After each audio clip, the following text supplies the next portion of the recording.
কি খাবার অর্ডার করলি? Fish fish. আমি একটা কোয়েল থালি।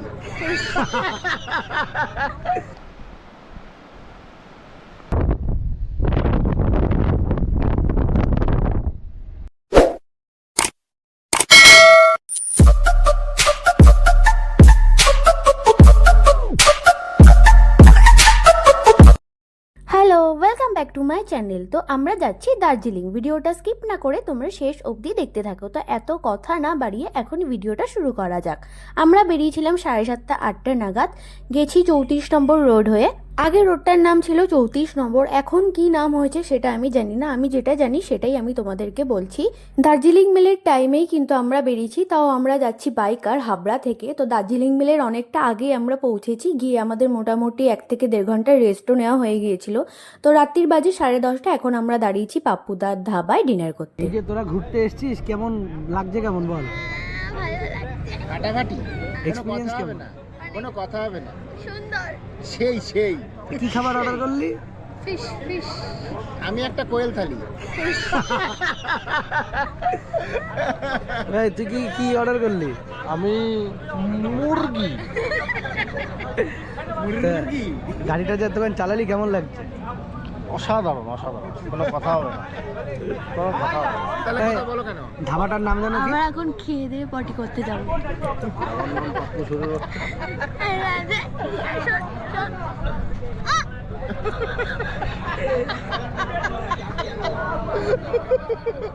সেরা সেরা।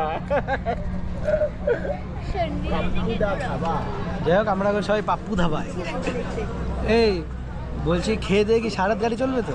হ্যাঁ, গাড়ি সারা রাত চলবে, সকালবেলা শিলিগুড়ি হয়ে দার্জিলিং। তুই একটু পটি করবি না? আমি 5 দিন না পটি করবো, আমার শক্ত ভিতরে শক্ত হয়ে যায়।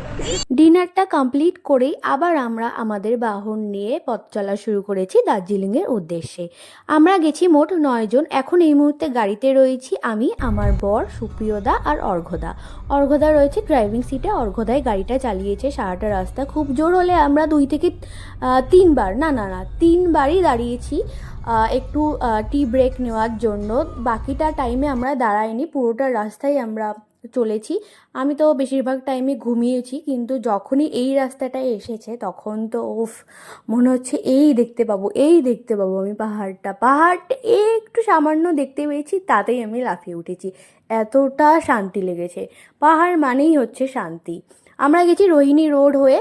তোমরা যারা বাইকার যাচ্ছ তারা বেশিরভাগ সবসময় রোহিণী রোড হয়েই যাও। আমি অত রাস্তা সম্পর্কে বলতে পারবো না, কেননা আমার এই সব রাস্তা সম্পর্কে কোনো ধারণা নেই, জ্ঞানও নেই। যেটুকু জেনেছি বা যাওয়ার পথে যেটুকু নাম শুনেছি সেটুকুই আমি তোমাদের সাথে শেয়ার করছি।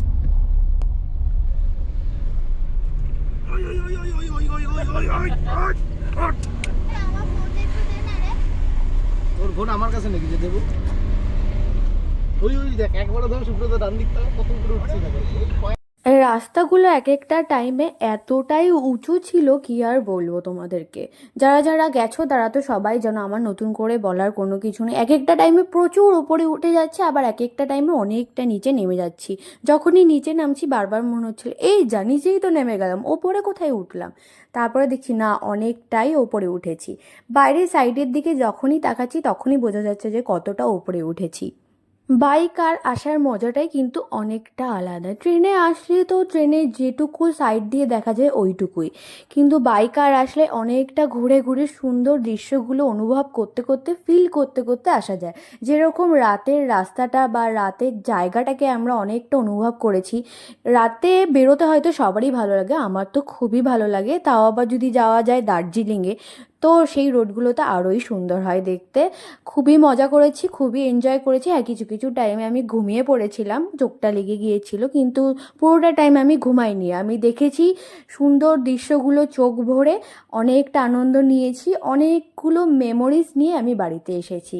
তো কথা বলতে বলতে আমরা প্রায় পৌঁছানোর পথে চলে এসেছি। এরপরে আমরা ঢুকে গেছি আমাদের হোটেলে। এতটাই সকালে এসেছিলাম যে ম্যানেজারকে কোনো রকম উঠিয়ে আমরা রুমে ঢুকতে পেরেছি। এটা হচ্ছে আমাদের রুম থেকে ভিউ। আমরা রুমে যাওয়ার সাথে সাথেই প্রায় বৃষ্টিটা শুরু হয়ে গেছিলো, প্রচুর বৃষ্টি হচ্ছিল।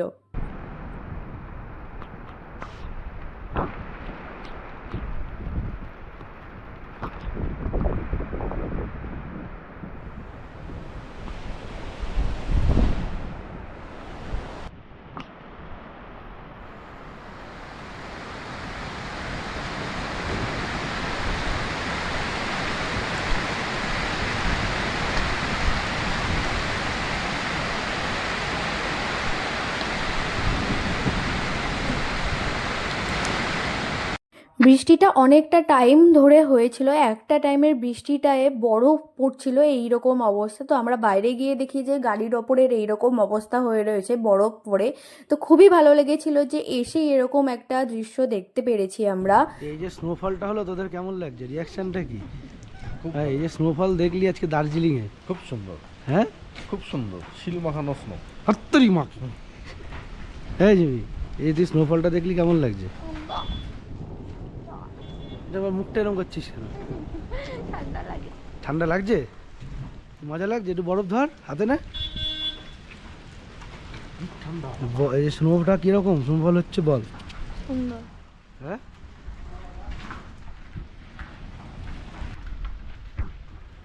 এই যে স্নোটা, এই স্নোটা যদি আমি এরকম করে ছুঁড়ে মারি তাহলে কেমন হবে? হ্যাঁ, বরফ নিয়ে খেলা।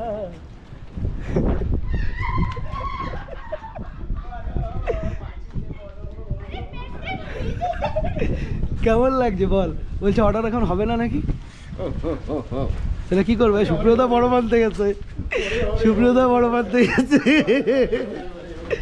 ওরে মজা, ওই যে সরে, ওই যে সরে, বরফ সরে, ওরে বাবা।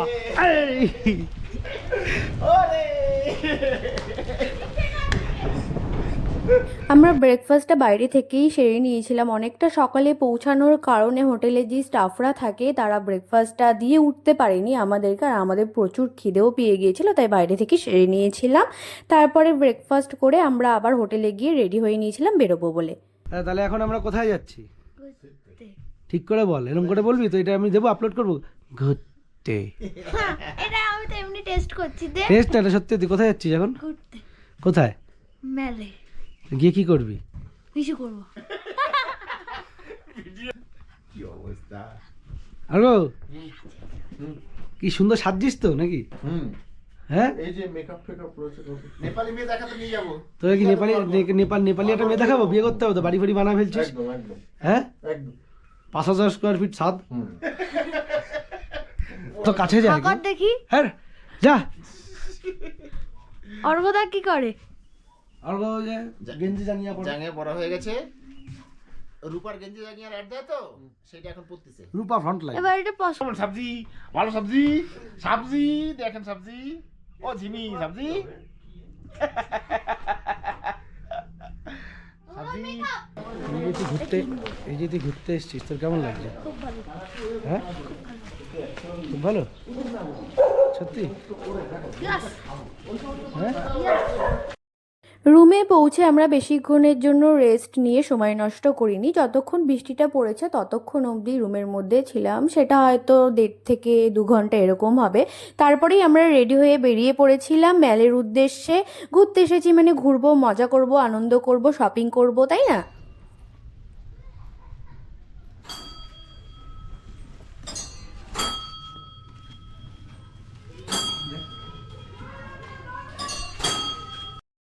আমরা গিয়েছিলাম ঈদের টাইমটাতে, প্রচুর ক্রাউড ছিল, এত যে ভিড় ছিল মেলে সেটা দেখো ভিডিওতে আমরা যতটা পেরেছি ক্যাপচার করেছি। দাদা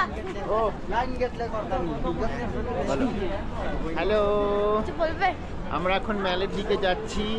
আজকে সকালবেলা আমরা এসেছি, এখন মেলে যাব, এনজয় করবো, খাবো, নাচবো।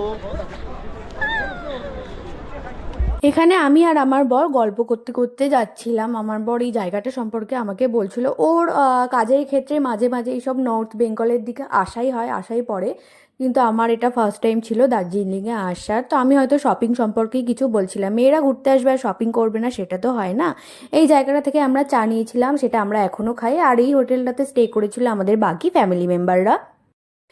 আমরা যেদিন গিয়েছিলাম এটা সেই দিনের যতটা ফুটেজ আমরা নিতে পেরেছি সেটা তোমাদের সাথে শেয়ার করছি। পরের দিন এখানে একটা ফেস্টিভ্যাল ছিল, মেলটাকে অনেকটা সুন্দর করে সাজিয়েছিল, তো আমরা সেই জায়গাটা অ্যাটেন্ড করতে পারিনি, আমাদের অন্য জায়গায় যাওয়ার ছিল বলে।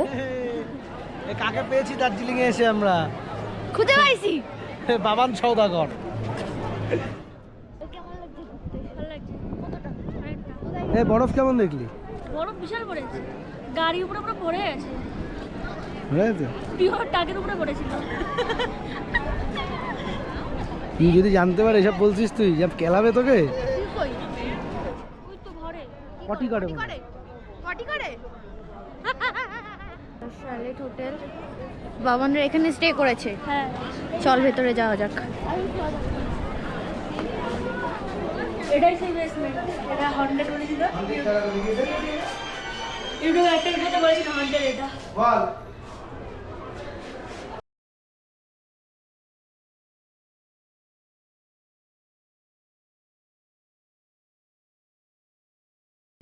কোন হোটেলে পার্কিং করে? জুমাদি বলো কি বলবো, আমার বলার কিরকম কিছু লাগছে? নেই। খুব ভালো লাগছে, কিরকম ঠান্ডা? দারুণ ঠান্ডা। পেলি বরফ? বরফটা তো অসাধারণ, বরফটা দারুণ ছিল। তোকে ধরতে হবে এবার। ওটাকে ধরতে হবে। দাঁড়াও, কই যাও? বলো কিছু, কি বলবো? তুমি আমার কি ব্লগ যা করা ইচ্ছা। শুরু করেছো নাকি? বলো কিরকম লাগছে ঘুরতে এসে? ভালো লাগছে। কতটা? তুমি আজকে বের হতে চাস? এই রেডি আমি, ওরা না, না, ছোট ছোট করেছি। সে তো দেখতেই পেলাম। কালা কালা ভিডিও করেছে। এই শোনা, আমার কখন রেডি জানো আমি? হ্যাঁ সেই, আমি অনেক জানি। এরা যে বসে বসে গল্প করছে, এটা হচ্ছে সেই ভিউ যার কথা বাবা আর আমি বলছিলাম এতক্ষণ ধরে। এখন যে ভিউটা আমি তোমাদেরকে দেখাবো সেই ভিউটা হচ্ছে ম্যালের অপোজিট সাইডের দিকটা, এটা যেখানে আমাদের ফ্যামিলি মেম্বার স্টে করেছিল সেই হোটেলটা থেকে এই ভিউটা। তো আমরা ম্যালেই লাঞ্চটা করে নিয়েছিলাম, সেরে নিয়েছিলাম। তো ঘুরতে ঘুরতে আমাদের প্রায় সন্ধে হয়ে গিয়েছিল সেই টাইমটাতে। যেই দিনটা আমরা গিয়েছিলাম সেই দিনটা আমরা এই দার্জিলিংয়েই স্টে করেছিলাম, ঘুরেও ছিলাম সেই দিন, এই ম্যালের মধ্যে ঘুরেছিলাম, প্রচুর শপিং করেছিলাম। রাতের বেলার দিকে ম্যালটা আরও সুন্দর লাগে দেখতে, বেশ অনেক লাইট জ্বালানো ছিল, অনেক সুন্দর ডেকর করা ছিল, খুবই ভালো লাগছিল ঘুরতে। তারপর আমরা গিয়েছিলাম শপিং করতে। এখানে দুটো মার্কেট রয়েছে, একটা মার্কেটের নাম আমার এই মুহূর্তে মনে পড়ছে না, আর একটা যতটা সম্ভব হতে পারে মহাকাল মার্কেট। এটা হচ্ছে বর্দা একজনের ছবি তুলে দিচ্ছিল। তো আমরা প্রচুর ঘুরেছি, প্রচুর শপিংও করেছি। তোমাদের মার্কেটটা আমি দেখাবো যে ওখানে ঠিক কি কি পাওয়া যায়, কত কত দামের মধ্যে। বেশ রিজনেবল রয়েছে, অনেক সস্তার মধ্যে তুমি কিনে নিতে পারবে, কিন্তু তোমাকে অনেক দরদাম করতে হবে। ওরা বলবে একটা দাম, কিন্তু তার হাফের দাম বলতে হবে, তবে গিয়ে তোমরা সেই জিনিসটা নিতে পারবে। কিন্তু হ্যাঁ, জিনিসগুলো ভালোই দেয়। আমি এখান থেকে অনেক শপিংও করেছিলাম, বা আমার ফ্যামিলি মেম্বারদের জন্য আমি অনেক কিছু নিয়েও এসেছি। আমরা গিয়েছিলাম ঈদের টাইমটা, ঈদের পরপরই ছিল হচ্ছে পয়লা বৈশাখ, সেই টাইমেই আমরা ওখানেই দার্জিলিংয়েই স্টে করেছিলাম। তো চলো এবার আমি তোমাদেরকে মহাকাল মার্কেটটা ঘুরে দেখাই। আরেকটা মার্কেটে মনে হয় সেই দিন আমরা যাইনি, বা পরের দিন হয়তো গিয়েছিলাম, কেননা দুটো মার্কেট কভার করা এতটা ইজি না, আর তার মধ্যে প্রচুর ভিড় ছিল। যতটা পেরেছি আমি ফুটেজ নেওয়ার চেষ্টা করেছি। এখানে প্রচুর সোয়েটার ছিল, জ্যাকেট ছিল, অনেক শাল ছিল, স্কার্ফ ছিল, তারপর মাফলার টাইপের যে জিনিসগুলো হয় সেইগুলো ছিল। মানে শীতের জায়গাতে গেলে যেই সব জিনিসপত্র পাওয়া যায়, প্রচুর চাবের রিং ছিল, কিন্তু হ্যাঁ সবকটা রিজনেবল প্রাইস ছিল। যেগুলো একটু হাই ছিল সেগুলোকে একটু দরদাম করে কিনতে হয়েছে। ওখান থেকে আমি একটা জ্যাকেটও কিনেছিলাম, জ্যাকেটটা খুব সুন্দরও ছিল, কালারটা আমার খুব পছন্দও হয়েছিল। এখানে প্রচুর সুন্দর সুন্দর জিনিস আছে। বাচ্চাদের যে জিনিসগুলো ছিল সেগুলো মোটামুটি 350 থেকে 400 টাকা থেকেই শুরু হয়েছিল। এরপর তুমি যত ভালো কোয়ালিটির নেবে বা যত ভালো জিনিস নেবে সেই হিসাবেই তোমার দামগুলো বাড়বে, কিন্তু দরদাম করে তোমাকে কিনতে হবে। পঞ্চুগুলোর দাম ছিল মোটামুটি ওরকম 300 টাকা মতো, ওটা দরদাম করে তুমি 250-র মধ্যে নিয়ে নিতে পারবে। আমি নিইনি, কেননা আমার ব্যক্তিগতভাবে ওই পঞ্চুটা পছন্দ হয় না, তাই। তারপরে এই কোটগুলো 200 টাকা থেকে শুরু হয়েছিল, জ্যাকেটগুলো ওরকম 500 টাকা থেকে। আর যেসব বড় বড় কোটগুলো ছিল, জ্যাকেটগুলো ছিল, ওইগুলো মোটামুটি ওরকম 1200-1400 টাকা ছিল, কিন্তু তোমরা ওটা 850 থেকে 900 টাকার মধ্যেও কিনে নিতে পারবে। আমি যেরকম দরদাম করেছিলাম আমি ওরকম মোটামুটি 900 টাকা পড়েছিল আমার একটা কোট, কিন্তু ওইগুলো কোনো ব্র্যান্ড না, ওইগুলো নন ব্র্যান্ডেড জিনিস। এখানে ঝুমাদি শাল কিনছিল ফ্যামিলি মেম্বারদের জন্য। আর মেয়েদের যে সোয়েটারগুলো ছিল, জ্যাকেট ছাড়া যে এমনি নর্মাল সোয়েটারগুলো হয়, সেই সোয়েটারগুলো স্টার্টিং প্রাইস ছিল হচ্ছে 500 টাকা থেকে। ওইগুলো মানে ফিক্সড ছিল একদম, ওইগুলো কমা ছিল না, সেটা তুমি যেই দোকানেই যাও না কেন। হ্যাঁ, যেগুলো এই যে ফুটপাতের পাশে যেগুলো রয়েছে সেগুলো হয়তো এরকম 450 টাকা মতো নিচ্ছিল। দেখো কতটা ভিড় হয়েছে এখানে, এতটাই ভিড় ছিল মানে আমি প্রায় কিছু কিছু জায়গায় দাঁড়িয়ে পড়েছিলাম, মানে মানুষ আর এগোচ্ছিল না, এত ভিড়। একটা টাইমের পর তো বিরক্ত হয়ে গিয়েছিলাম যে এত মানুষ এখানে কেন, এখানে কিসের জন্য এসেছে। তারপরে বুঝতে পারছি আমরা যার জন্য এসেছি ঘুরতে তার তারাও সেই জন্যই এসেছে। আর দিনটা ঈদ ছিল, তারপরেই পয়লা বৈশাখ ছিল, ওর জন্য ছুটির দিনে মানুষ ঘুরতে আসবে, সেটাই স্বাভাবিক। গ্লেনারিসের সামনে শুধু ছবি তোলার জন্য লাইন দেওয়া হয়েছিল, আর ভেতরে ঢোকার জন্য তো আরেকটা লাইন ছিল, ওই সাইডের লাইনটা ভেতরে ঢোকার, আর এই সাইডে সব দাঁড়িয়ে রয়েছে শুধু এই সামনেটা ছবি তুলবে বলে। যদিও আমিও দাঁড়িয়েছিলাম ছবি তুলবো বলে, কিন্তু সেই সুযোগটা আমরা পেয়ে উঠিনি।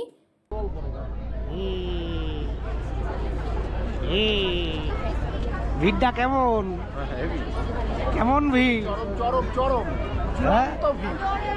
গ্লেনারিসের সামনে দাঁড়িয়ে আছি, মারাত্মক ভিড় চলছে। ঈদের ছুটি না, সেই ভিড় চলছে।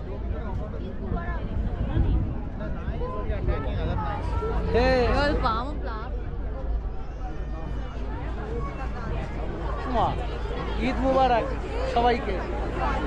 ফাইনালি অনেকক্ষণ লাইন দেওয়ার পরে আমরা শেষ অবধি গ্লেনারিসের ভেতরে ঢুকতে পেরেছিলাম। আমরা এখান থেকেই ডিনারটা করে নিয়েছিলাম, কিন্তু ডিনারে ঠিক কী কী খেয়েছিলাম সেটা আর মনে নেই, কেননা অনেক খাবার অর্ডার করা হয়েছিল, আর আমি এখন ভয়েস ওভারটা দিচ্ছি অনেক দিন পরে, তো এই মুহূর্তে আমার মনে পড়ছে না যে আমরা ঠিক কী কী খেয়েছিলাম। হ্যাঁ, তবে খুব আনন্দ করেছিলাম, খুব মজা করেছিলাম। এরপর আমরা মেলে কিছুক্ষণ ঘুরে তারপর যে যার হোটেলে চলে গিয়েছিলাম। পরের দিন আবার বেরোনো রয়েছে ওর জন্য। তো তোমাদের যদি ভিডিওটি ভালো লেগে থাকে তো লাইক, শেয়ার এবং সাবস্ক্রাইব করে দিও। এর আরও অনেক পার্ট আসতে চলেছে। দেখা হচ্ছে আবার অন্য কোনো ব্লগে। ওকে, টাটা।